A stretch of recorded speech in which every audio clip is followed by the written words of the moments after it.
Mães e pais narcisistas. Esse é o tema que a gente vai abordar hoje. Eu e Laís Locatelli, da Sigma Freud Explica. Ela já chegou por aqui. Esperando um pouquinho, a gente já inicia. Nossas lives sempre trazem, pelo menos para mim, que são enigmas, inquietações, desassossegos, desse tema. Mães e pais narcisistas no campo da interrogação, porque a gente vê muito isso sendo afirmado como forma pejorativa e muitas vezes o conceito não trabalhado, ou então com um ganho secundário, inclusive narcísico, nessa nomenclatura, nessa nomeação. Então a gente vê uma afirmação que pode esconder uma confusão. Né? E eu gostaria de trabalhar aqui com você essa questão da indagação sobre mães e pais narcisistas. Como se pudéssemos estar longes, distantes, afastados, indiferentes ao nosso narcisismo, né, Edu? Mas pensando aqui como que isso pode ser madurado e levado para a vida adulta, como os nossos autos, né, autoestima, autocuidado, autopreservação, o cuidado que permite também o cuidado do outro, a preservação do outro, né, o afeto com o outro, ou quando isso não madura, não floresce, não expande, não se torna adulto junto com o corpo e arrasta coisas primitivas, infantis, que são despejadas num pequeno corpo que nasce e naquele corpo que vai crescendo, mas que o próprio narcisismo parental pode abafar esse crescimento, impedir que cresça, assim como o narcisismo do pai e da mãe não amadureceram. E o filho aí é impedido também de amadurecer, a não ser com muita resistência. E nessa imagem que nos permite, que sempre cai, eu acho que é um ponto já para a gente sustentar, não no campo do excesso, daquelas mães e pais que controlam a campo excessivo do sujeito realmente nem conseguir viver, não ter uma autonomia, não legitimar um espaço, não poder desenvolver, porque desenvolver justamente envolve e desenvolve. Né? E muitas vezes, tal como está retratado no filme Fuja, tal como está retratado em outros abusos e controles no campo excessivo, a gente tem o narcisismo dos pais, aquilo que o Freud fala, que no campo ele é tão bonitinho, mas também pode ser tão danoso, porque até na benevolência o narcisismo pode estar colocando limites não necessários, ou impondo algo de si nesse outro. E eu fico pensando nessas imagens hoje do que o outro vai pensar do meu lugar de ser mãe, do meu lugar de ser pai, do que o outro vai pensar se você não for do meu jeito, se você não for do jeito que eu idealizei, do jeito que eu pensei, o que vão pensar de mim a partir de você. E aí, nessas redes sociais das imagens, que lugar é esse? Também é o lugar da imagem do ser filho, do ser mãe, do ser filha, do ser pai, é colocado. Essa imagem que nos sustenta. Uma imagem que não é a real de si, porque ela é feita a partir do imaginário do outro. E não é que isso seja um problema, normalmente, não é, porque a gente vai contar com o ideal dos pais de alguma maneira, para que eles nos entreguem coisas deles importantes, para que alguém nos entregue e nos empreste muitas coisas até que a gente faça as nossas. Mas a questão é, quando o desejo do outro, que a gente seja alguma coisa, como filhos em específico, não permite que a gente possa ser outra. Só que isso, né, enquanto está no âmbito familiar e a gente é criança, pode ser a pressão, pode ser sentida, pode se trabalhar muito com a culpa, pode ter todo esse mal-estar, mas está naquele ambiente controlado e agora quando sai dele. E quando a gente vai para o mundo e a gente não sabe nem quem é e a gente fica nas mãos de alguém que vai nos moldar, alguém que vai nos manusear. E aí a gente vai depender dessa entrega, que é sempre uma loteria. E quem que pega isso na mão e vai fazer um pouco com chantagem, com culpa, com toda essa projeção massiva de ideais e desejos? Possivelmente quem tem a mesma forma de operação interna lá dos pais. Alguém precisa de outro para idealizar, alguém que está com um narcisismo aí muito infantilizado e muito adoecido, a ponto de não conseguir se relacionar com outro diferente, com outro autônomo, com outro mais independente. Você falou quem pega na mão. Aí tem essa coisa do controle, e tem o pegar na mão no sentido de controlar, e tem o pegar na mão no sentido vamos juntos. Somos dois que podemos se unir. E tem esse pegar na mão no sentido realmente de estrangular, de fechar, de não soltar. E que é uma grande dificuldade também, e aí é uma questão que isso talvez se aflore mais, que é quando vem um não, né? O ter que abrir mão. Nas relações narcísicas que são, perder ou abrir mão é muito difícil. E muitas vezes, abrir mão desse outro que eu investi tanto é abrir mão de algo meu que eu parei de olhar e investir em mim. E talvez esse outro nem pediu aquele investimento que eu coloquei para ele, mas eu vou lhe cobrar e vou colocar ele dependente de mim, sendo que eu também estou dependente dele. E isso a gente vê em muitas questões familiares. É como assim você vai me abandonar agora se eu sempre cuidei de você? Como assim você vai agora começar a viver sua vida se eu sempre te dei tudo que você quis? Como assim que agora você vai me deixar sozinho? Como assim? E vai ficando esse como assim no sentido de que tem que ser como já era. Parece que a repetição é uma armadilha colocada também. Uma forma de trabalhar e vincular com chantagem, com culpa, com a questão do sacrifício, né? Eu fiz tudo por você, eu dei tudo por você, isso são dívidas absolutamente impagáveis, a gente nunca vai conseguir pagar a vida, nunca vai conseguir pagar 20 anos de investimento que eles fizeram.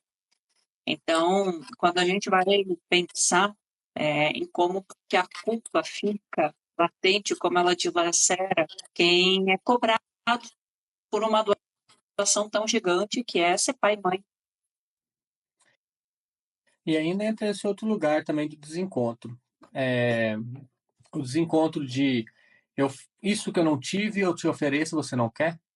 Isso que eu não tive, agora eu te dou a oportunidade, você vai ter que formar nesse curso, você tem que fazer isso do jeito que eu quero, porque eu queria e não pude, e agora eu posso, mas é para você. Como extensão do narcisismo de si, aquele outro que talvez deseja algo diferente, que talvez não quer aquele ponto de escolha, que talvez não quer aquela profissão, que talvez não quer aquele curso.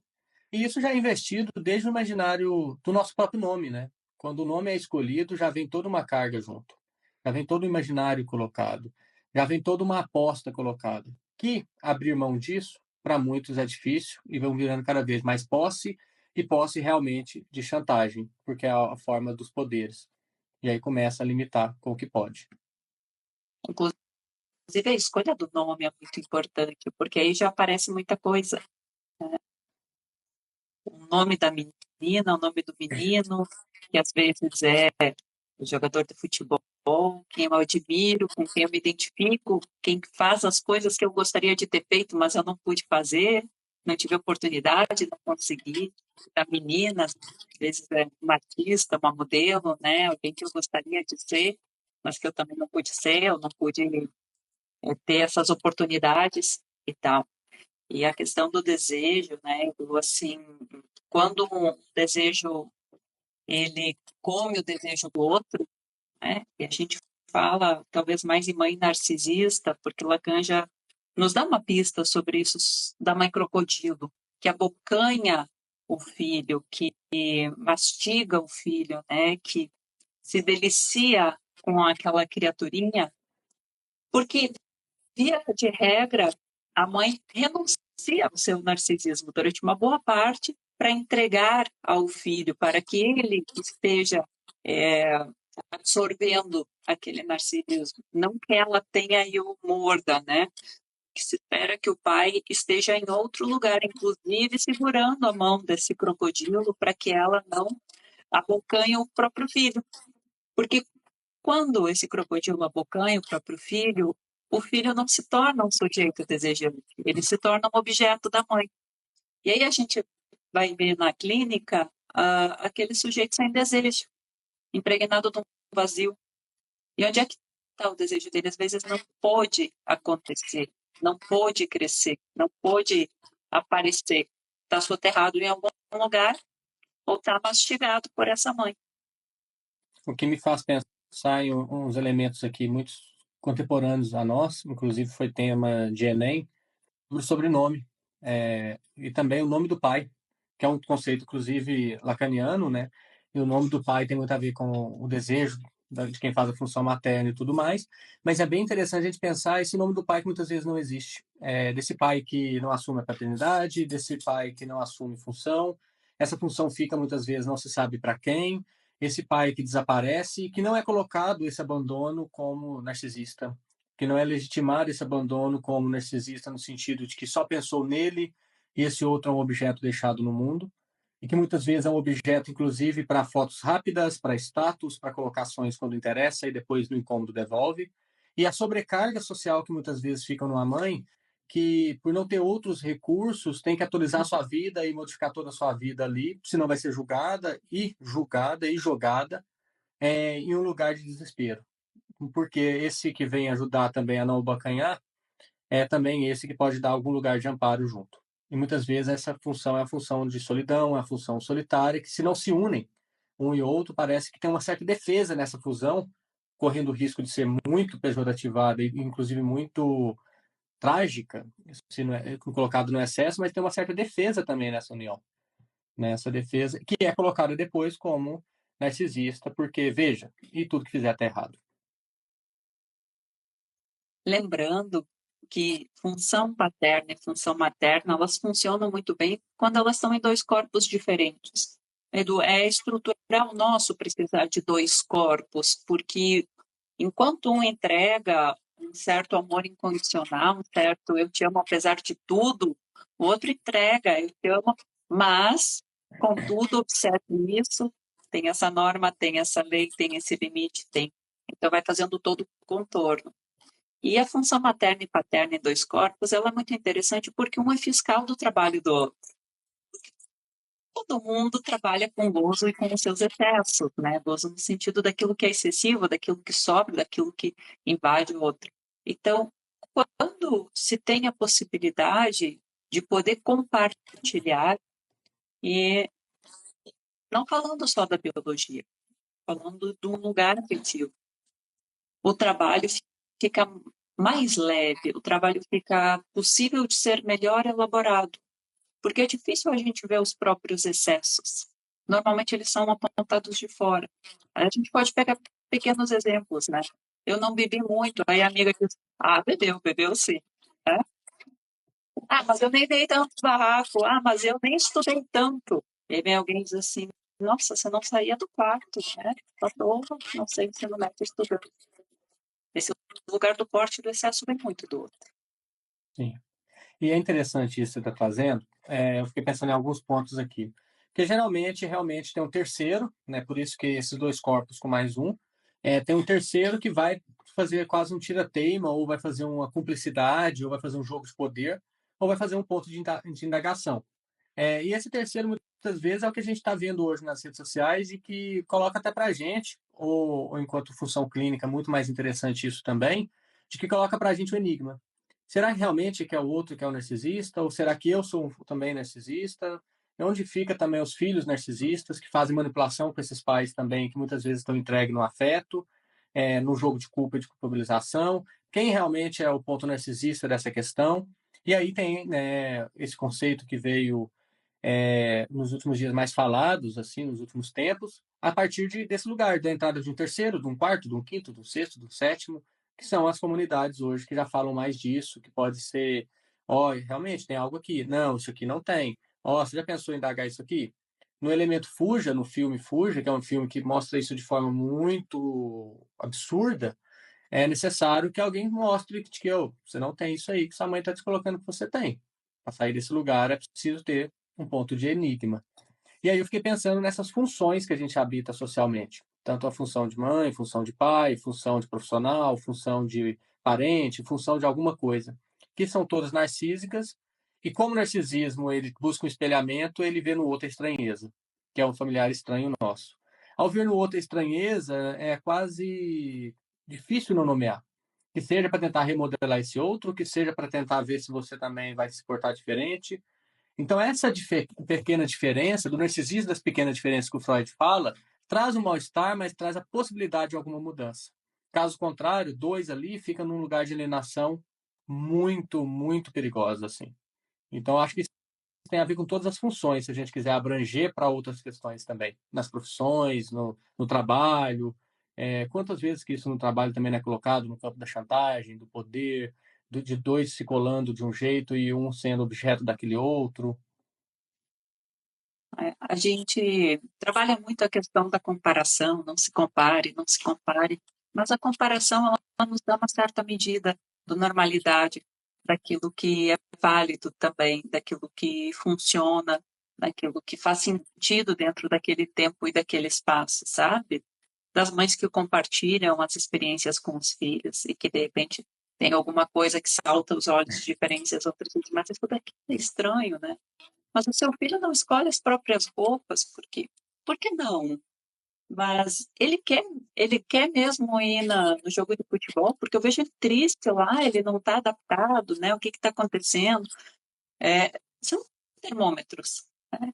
A gente não é por nada que a gente usa um termômetro externo para medir a própria temperatura, É, porque isso quando tanto é vem de também fora, que sim, e tanto é que esse termômetro externo, fiquei pensando nas escolas, que muitas vezes é lá que se descobre as relações abusivas, é lá que se descobre os abusos, é lá que se descobre algo que coloca uma indagação nisso que parece ser rotineiro e cotidiano, parece ser normalizado.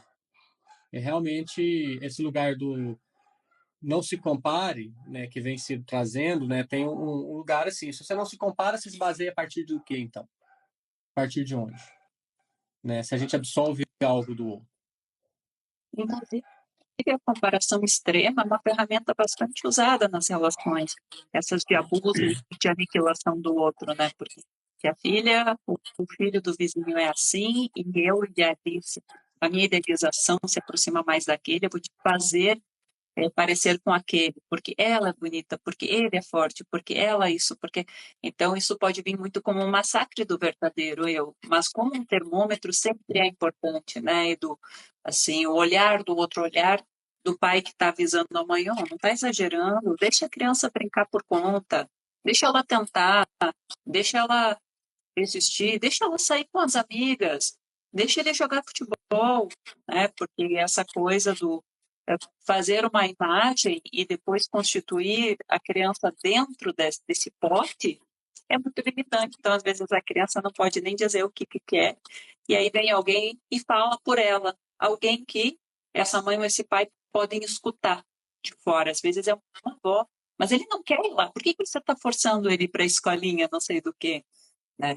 Porque uma hora que a gente tem que pensar que criança e adolescente até berra mais, a criança chilica mais, mas eles estão sobre a égide desses pais.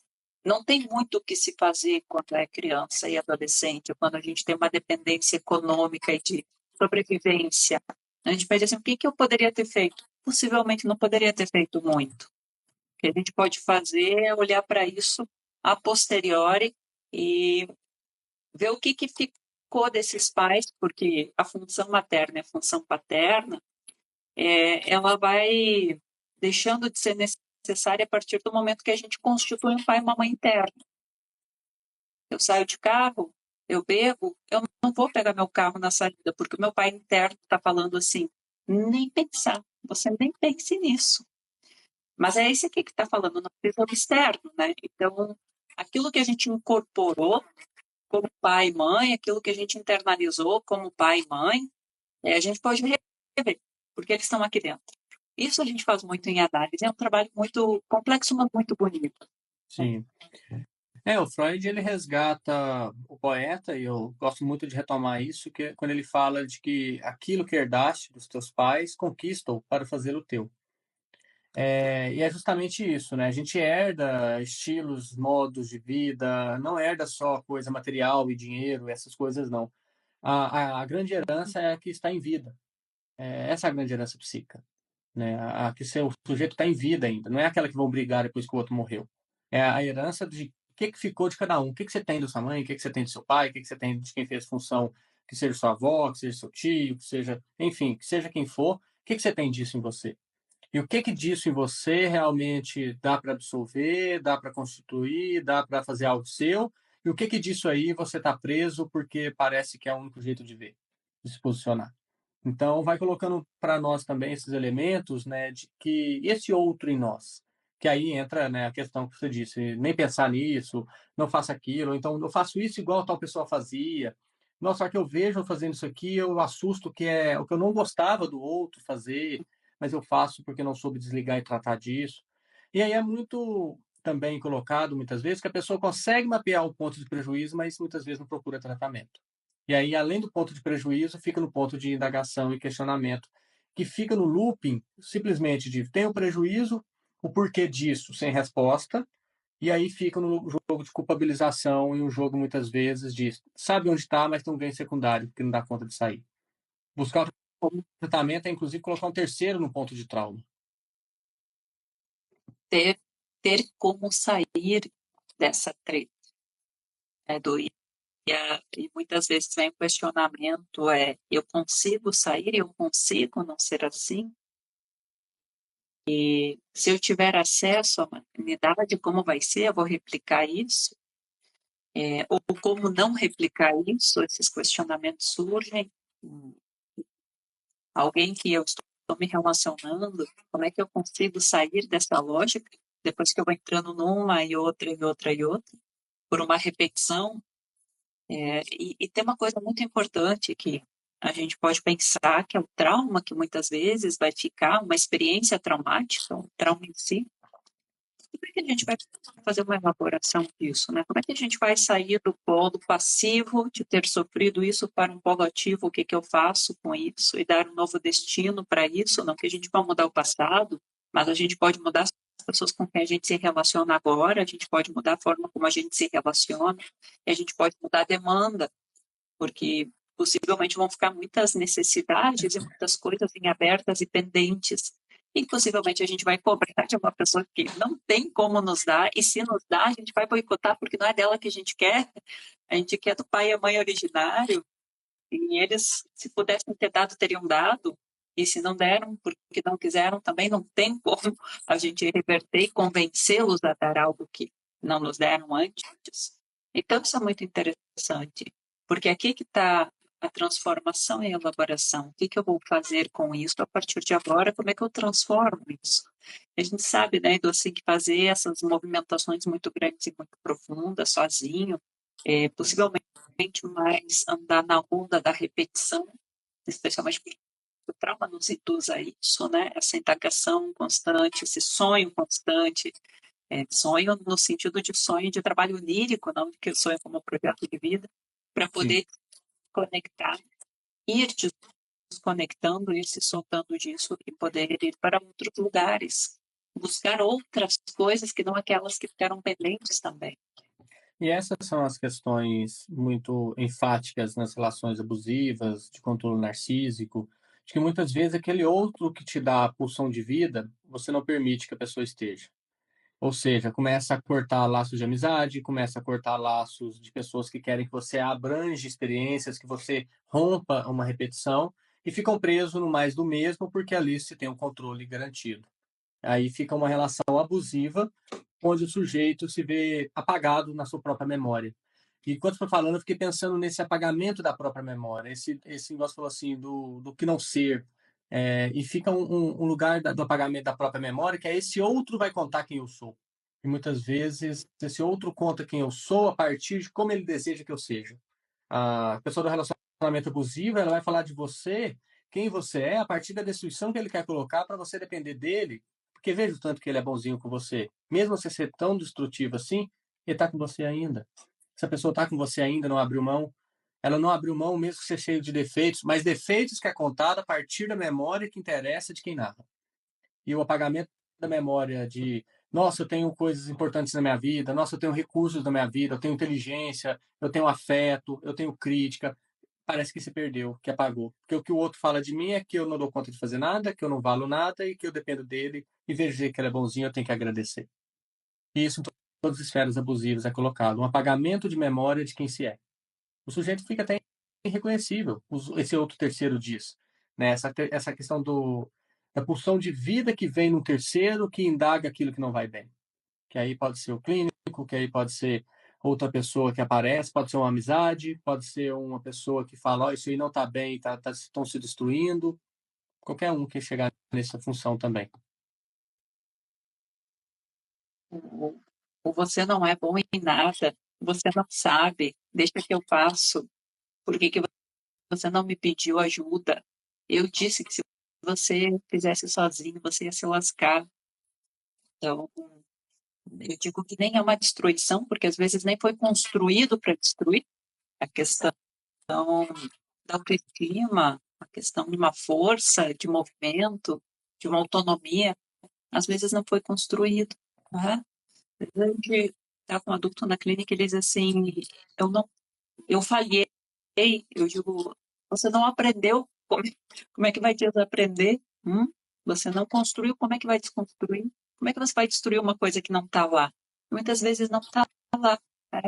Essa descrição, muitas vezes, de pena e de raiva. Ai, pobrezinho, não sabe fazer. Ai, pobrezinho, não consegue fazer. Ai, pobre... Que é para criar justo uma dependência. Você fica aqui e diga, eu te digo exatamente o que você tem que fazer, o jeito que você tem que ser, o que que você tem que se vestir, que você tem que vestir, a pessoa com quem você tem que se envolver, a profissão que você deve seguir, né? Isso vai em uma mistura, muitas vezes, de pena e raiva, porque ou você, coitadinho, ou eu fico raivosa, me enfureço, se não for desse jeito. Então, a pessoa vive suprimida pelos dois lados, tanto pela raiva quanto pela pena.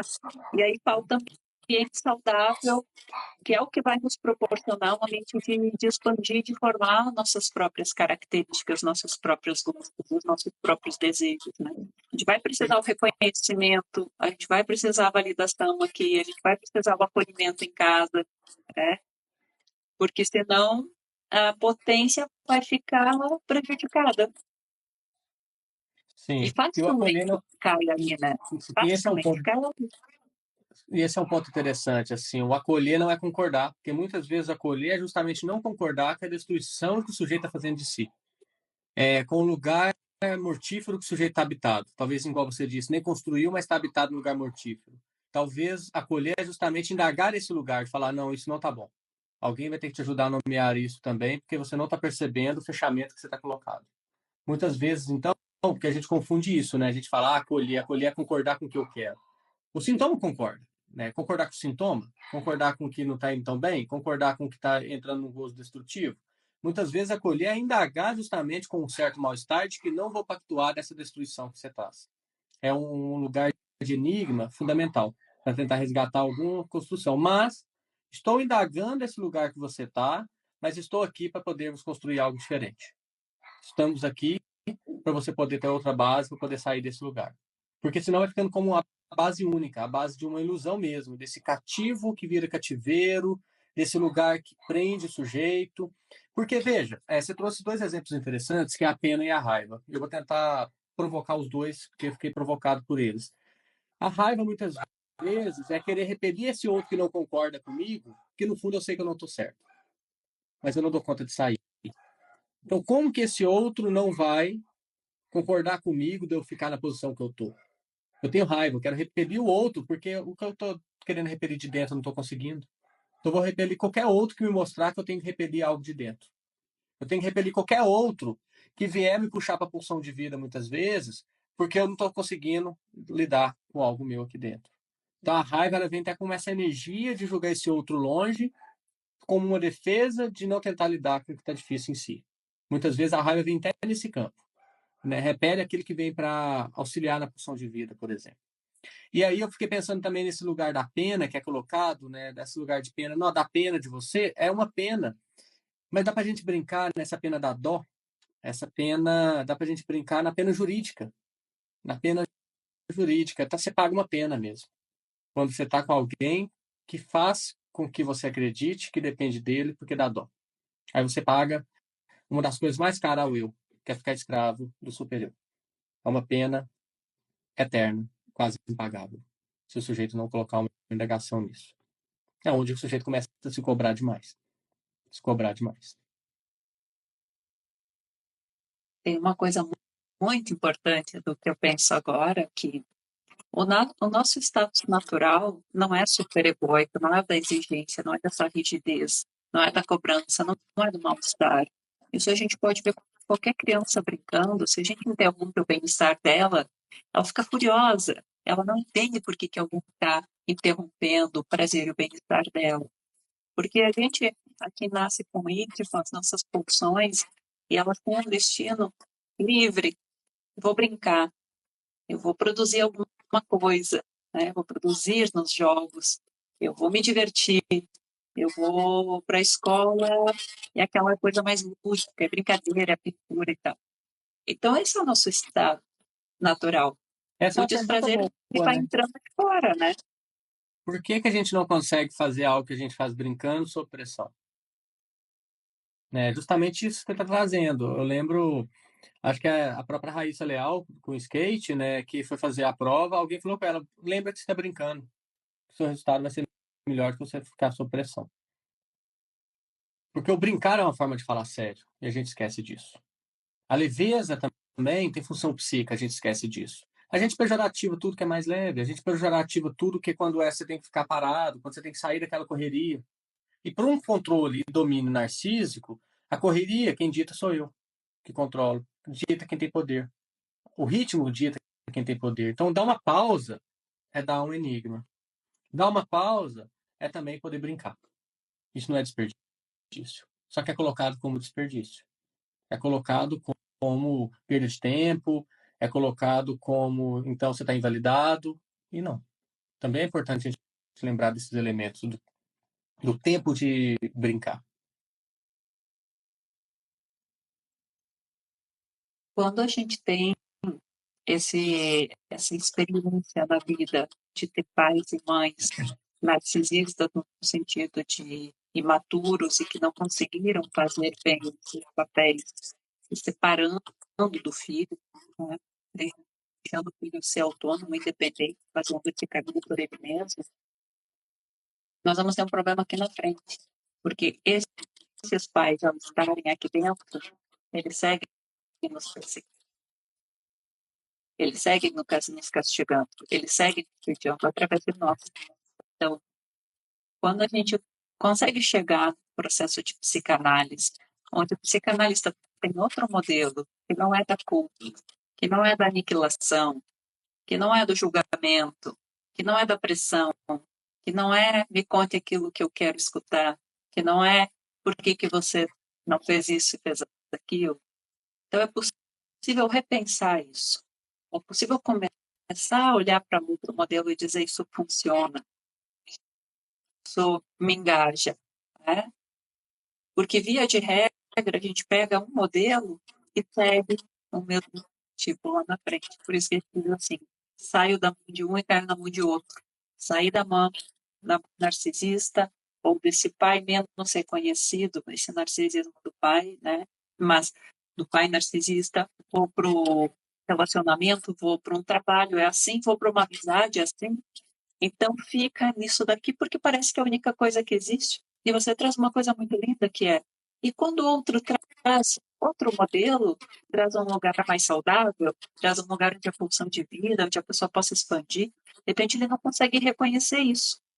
Ou é tão doloroso reconhecer que isso possa existir, e eu não vivenciei isso antes, Uhum. que afasta, que barra, que boicota.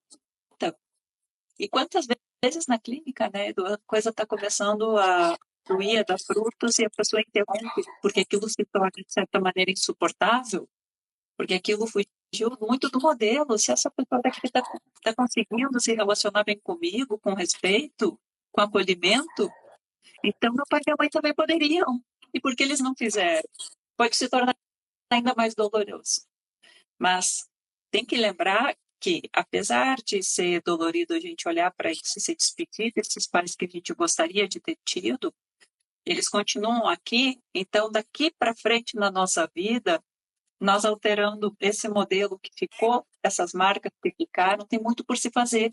Não é só daqui para trás a análise, é principalmente daqui para frente. E quando a gente faz essa revisão, é daqui para frente que pode ser diferente, porque o passado a gente não pode mudar, a gente talvez vai retirar tanto investimento que está ali dentro ainda, tanto pesar e tanta raiva que está ali dentro, e Que conseguir entra, colocar isso em outros lugares. que entra no outro risco também de apego narcísico, de que Então, vou ficar eternamente culpando essas marcas que tenho, porque a possibilidade de dar certo é como se eu tivesse perdoado aquele que eu não consigo perdoar.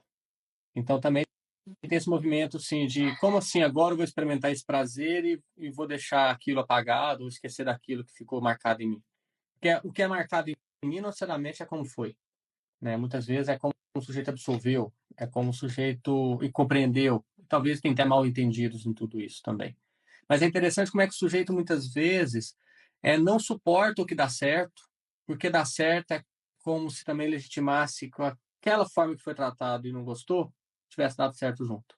Então tem que dar errado, como se fosse uma punição, aquele outro dentro de mim punindo a eu mesmo. Que é muitas vezes as questões que a gente se confunde com a própria dor. E aí o sujeito não consegue ter momentos de felicidade. Como assim aquele outro me trata bem? Como é que eu posso me apaixonar por ele? Aí vai entrando nesse lugar. Porque se eu apaixono por ele é porque deu certo, mas não deu certo só eu sozinho. Deu certo toda uma lógica de vida comigo também. Se deu errado aqui, deu errado e eu posso julgar isso para um outro também. E muitas vezes tem um terceiro ali que fica o terceiro da culpa. Você fez isso comigo, a partir daqui eu não posso fazer mais nada. Como se fosse eterno.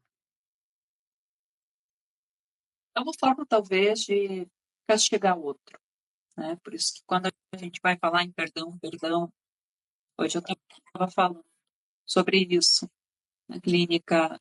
Às vezes isso é um saco de batata daqueles que nem é uma mochila que a gente pode carregar, porque a mochila ela fica incorporada, ela fica grudada no nosso corpo, mas como um saco de batata que não tem uma posição, que a gente não encontra uma posição para ela, com esse carregamento de eu tenho que perdoar, ou eu devo perdoar, e se eu perdoar, o que que acontece?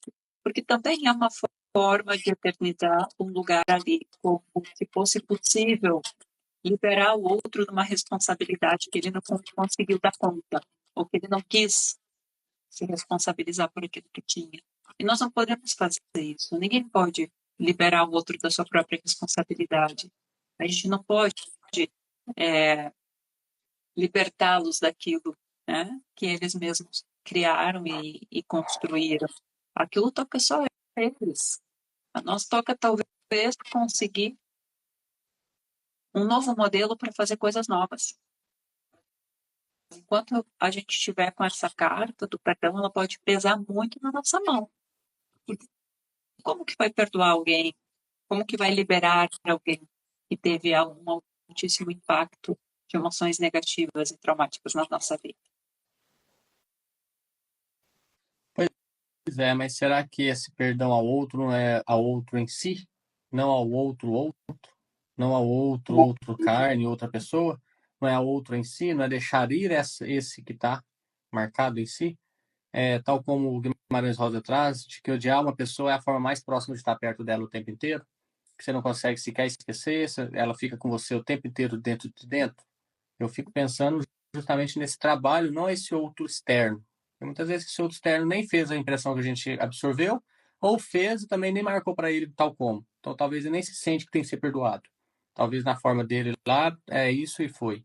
Mas esse outro em nós, que muitas vezes a gente não consegue elaborar, tratar, lidar, ressignificar de algum jeito, tentar dar outro sentido, ou tentar entender de que tem isso e a partir disso eu tenho que fazer algo, mas fica num lugar tão eterno que esse outro é mais presente do que nunca. Né? Não é o perdão de chegar no outro e falar te perdoo, mas é essa questão de que isso que tem dentro de mim, será que precisa ser sempre assim? Como se a mudança fosse indigna, por exemplo. E aí acaba repetindo isso com outros, e esses outros são perdoados. Os outros da repetição. É muito interessante quando eles falam do dedo podre também, que os outros são perdoados também, esses que vêm agregando um fator de repetição. Porque já tem toda a carga no primeiro. Até tem uma questão que me ocorre agora do que é como que eu vou ser mais feliz do que os meus pais foram, por exemplo. Né? É, como é que eu vou ser melhor meus pais? Porque essa superação ela pode entrar com um extremo desconforto. Então, acaba se autopunindo, se autocastigando, se auto-boicotando aqui na frente. E também aquela, né, como que eu posso ir além do que esse trauma me configurou, por exemplo. Como que eu posso ir além de mim mesmo, sendo que essa repetição aqui ainda tem algum impacto para mim, tem alguma função para mim? Como que eu posso estar bem? Aí as culpas do estar bem, muitas vezes, que o sujeito tem. Por não. Se eu estar bem, tá como se isso aqui eu não considerasse. E é possível estar bem considerando coisas difíceis. É aquela questão de as coisas não são contraditórias em si mesmas quando se trata do que você está sentindo. Né? A gente que tenta racionalizar uma coisa para cada lado, né? E muitas vezes não é bem isso. A validação é muito importante, que alguém valide a história, porque às vezes a gente precisa disso para seguir adiante. Foi difícil mesmo, você sofreu mesmo, isso existiu mesmo, porque o trauma está muito também naquilo que é apresentado como uma não existência, uma não escuta, um não dito, não existido, não vivido. Deixa de bobagem, isso é coisa da sua cabeça, não foi assim. Você fica inventando coisa, fica falando coisa que não aconteceu, né? Muitas vezes passa por aí, os filhos vão questionar os pais e as mães, e eles dizem, você é uma ingrata, não foi nada assim, eu não fiz isso, né? Então, vão retirando o peso emocional disso como se não valesse nada. Isso que você traz é muito legal. Porque a pessoa diz assim, não, tá aqui sim, eu vou te recordar todos os dias que tá aqui. E muitas vezes com a própria vida, sacrificando coisas da própria vida. Né? Então, quando alguém chega na clínica e a gente consegue olhar para isso e validar, isso existiu. Essa dor é real, isso não foi legal mesmo. Não tem Campo da como, é, não tem como isso ter tido um bom efeito em você. Então, parece que isso tem um lugar. E tendo um lugar, a gente pode se mover para outro lugar. Não precisa ficar arrastando isso, não precisa ficar carregando. Pode deixar isso mais guardado, né? Mais guardado no passado. Pois é. Essa coisa do que fazer com isso que se valida, né? Ao invés de ficar validando sempre, porque esse lugar ainda tem algum ganho psíquico, né? Que pode entrar na dinâmica do gozo mesmo que sofrido ainda tem uma função ali de quase enxugar gelo, me parece que tem algo nessa dinâmica de autopunição, que o superior não vai cessar de deixar de colocar muitas vezes, que o sujeito traz para si como vou punir esse outro em mim em nome de uma demanda de amor que não foi me dada. E ali a esperança é zero. Porque é todo um maquinário de repetição para mais do mesmo, sem nada diferente. E muitas pessoas é isso, na relação que vai ficando abusiva, que vai ficar controladora, que vai ficando sufocante, que vai ficando sem. Então, deixa eu punir esse outro em mim, ou deixa eu punir esse outro da relação, deixa ficar uma relação punitiva, daqui não saio enquanto esse lugar não tiver sido trazido. E esse lugar já está trazido. Aí o sujeito muitas vezes fica naquele curto-circuito, vamos brincar no curto-circuito, né, que é o circuito curto mesmo, mas que tem esse lugar que pode ser uma explosão, pode ser danoso, uma faísca pode gerar uma questão de curto-circuito de dano. E é muito interessante isso, porque aí esse sujeito fica preso nesse lugar, numa validação de que não quer abrir mão, ninguém quer abrir mão, porque vai ficar nesse lugar de sermão para o outro. E vai sendo sermão mesmo. E vai sendo sermão.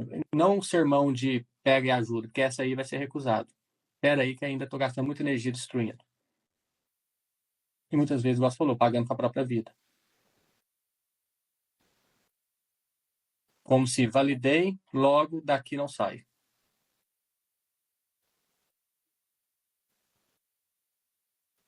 E o mais importante é a gente olhar para o nosso próprio narcisismo para não fazer coisas assim como ele nos nossos relacionamentos, né? Porque às vezes a gente está falando lá de trás e de certa maneira está repetindo. E a gente pensa no narcisista como muitas vezes mais enfeitado, né? Uma pessoa mais forte, mais determinada, mais purpurinada. Só que a gente esquece de olhar para o narcisismo da vítima, o narcisismo mendigo, né? E às vezes passa por ele até muito. Estou abandonado, ninguém vai me visitar, olha como eu estou sofrendo, minha perna está doendo. Envolve o outro na dor e no sofrimento, envolve o outro nessa chantagem, e de repente a gente está passando isso adiante, nem está percebendo. Olha como eu sofro, você tem que cuidar de mim porque eu sofro por causa da minha mãe e do meu pai. E a minha mãe diz, eu sofro porque meus filhos me abandonaram. E o circuito continua. Então, quando a gente senta para trabalhar, para se colocar a trabalho, a gente vai poder fazer algo melhor, conteúdo intrínseco nosso, amadurecer aqueles pontos que não puderam ser amadurecidos, trabalhar naquilo que antes não pôde ter sido trabalhado, elaborar aquilo que não foi possível elaborar, expandir aquilo que não tinha solo fértil para crescer e florescer antes. Então, que a gente pode fazer alguma movimentação? Porque é fácil repetir, né, Edu? Porque às vezes alguém está fazendo uma coisa e a gente está repetindo, mesmo com um viés um pouco diferente, mas da mesma forma. Minha mãe foi cruel comigo, então eu vou ser tudo para você, meu filho. E aí eu abocanho meu filho e não deixo ele respirar. Por quê? Porque eu tenho que ser tudo para ele. É uma forma de reparar lá atrás. E aqui também não foi curado. Aqui também está pegando o filho para tamponar suas feridas. Então, esse lugar de consciência é muito importante. E muitas vezes nesse lugar do destruído estou, não suporto sair, porque aqui é legitimado que eu estou sendo visto, aqui é legitimado que eu existo, aqui é legitimado que eu tenho cuidado de algum modo. O sujeito não consegue sair muitas vezes desse ciclo. Quando chega na questão do tratamento, toca no ponto, sai do tratamento para não sair desse ponto, né? Aí volta para o lugar abusivo do narcisismo, também colocado nesse me queixar é falar de mim também, né? E me queixar é falar de mim do lugar que eu posso colocar esse outro para agora ficar me cuidando. E isso a gente tem um filme muito bom para isso, para ilustrar isso, que chama Doente de Mim Mesma. É um filme fantástico que coloca justamente esse lugar, assim, nem que seja pelo pior, eu vou ser o centro de algum lugar. E muitas vezes, na relação justamente narcísica, o lugar do sujeito é aquele lugar do pior. Mas eu sendo pior, esse outro ainda me vê. Porque se eu for melhor, esse outro não vai querer eu mais. Porque muitas vezes ele só quer de objeto de controle e objeto de destruição. Se eu sair desse lugar, esse eu perco. E o que será que eu ganho? E aí entra o choque com a solidão, entra o choque com outros desamparos, que é o desamparo da incerteza, que é o desamparo do e agora, que é o desamparo de sair dessa repetição. E agora, quem serei eu? Quase uma reinvenção, se não uma invenção daquilo que o sujeito não pôde inventar de si mesmo antes. Porque num lugar onde tem pouco respiro, pouca oxigenação para a gente ser quem gostaríamos de ser, aquilo que a gente pode ser, não só aquilo que o outro quer que a gente seja, é um lugar muito pouco oxigenado. Às vezes a gente está construindo isso, mas está construindo sem desejo, meio no vazio, está construindo sem esperança, porque não consegue confiar no outro, não consegue confiar em si mesmo, porque não foi passado isso para o lado de dentro. Né? E a clínica pode dar muitas novas direções, elementos novos. E oxigenar é colocar a trabalho o ritmo de si mesmo, do oxigênio. Igual falar é respirar com as palavras. Se a gente está mais ansioso, se a gente fala mais rápido, a gente tropeça. Se a gente está nervoso, a gente muda o tom. Se a gente está mais tranquilo, a gente também fala mais pausadamente, respira mais. Então, esse lugar da oxigenação ele é bem interessante, que muitas vezes é isso. O sujeito está tanto numa tensão que poder respirar parece ser trabalhoso demais para ele. E aí ele fica estrangulado, fica sem ar, fica tendo muitas vezes, inclusive, manifestações respiratórias de pânico, manifestações respiratórias de outras nuances, porque parece que para respirar precisa daquele outro. Parece. Não quer dizer que precisa. Mas respirar trabalha. Respirar é um trabalho. E as crises de ansiedade falam muito sobre isso. Com certeza. A primeira coisa que falta é o ar. Crise de pânico fala muito sobre isso. Parece que eu vou morrer e não consigo respirar. E sair da relação narcísica, muitas vezes, é isso que vem. É isso que fica no corpo. É isso que toca depois no sujeito, de que parece que eu não vou dar conta de viver sozinho, respirar, vou ter que voltar para onde eu estava. Como se aquele outro que me estrangula fosse meu balão de oxigênio.